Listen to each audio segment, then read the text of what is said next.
बोलो कृष्ण भगवान की जय। आज हम पढ़ेंगे श्रीमद् भगवत गीता के दूसरे अध्याय का महात्म्य। नारायण जी बोले, हे लक्ष्मी, दक्षिण देश में एक पूर्ण नाम का नगर था। वहाँ एक देव सुशर्मा धनवान रहता था। वह साधु सेवा करता था। जब संत सेवा करते बहुत दिन बीत गए, तब एक बाल नामक ब्रह्मचारी आया। उसकी सेवा बहुत करी और विनय करी।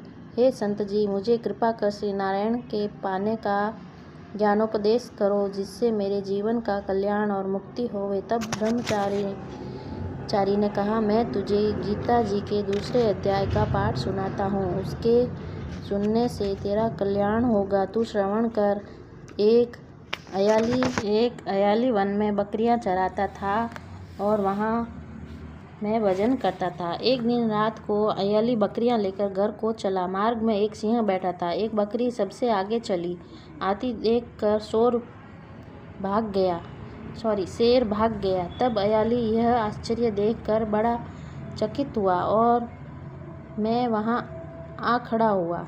उस चराए ने मुझे कहा, मैंने यह आश्चर्य देखा कि बकरी को देखकर शेर डर से भाग गया।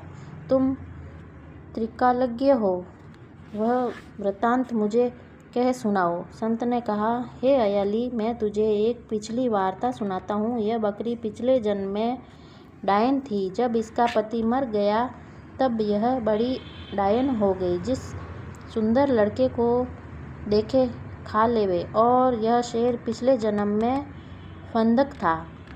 वह पक्षी पकड़ने वन को गया और डायन भी वन को गई। वहाँ डायन ने उस फंदक को खा लिया।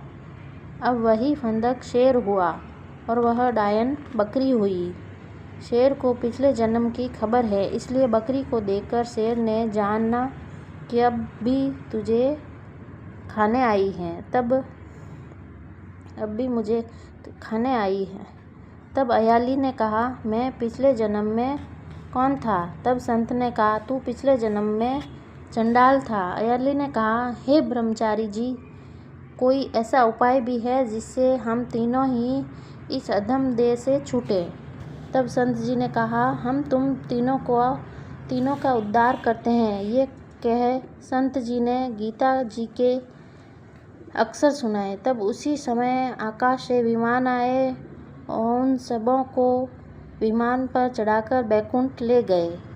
अधम देह से छुटकारा देह पाकर बैकुंठ को चला। तब श्री नारायण जी ने कहा, हे लक्ष्मी, जो मनुष्य श्री गीता जी के ज्ञान को पढ़े सुने, वह अवश्य मुक्ति को प्राप्त होता है। बोलो श्रीमद् भगवत गीता की जय। यह दूसरे अध्याय के महात्म्य संपूर्ण हुआ। बोलो कृष्ण भगवान की जय। आगे हम आपको सुनाएंगे तीसरा अध्याय।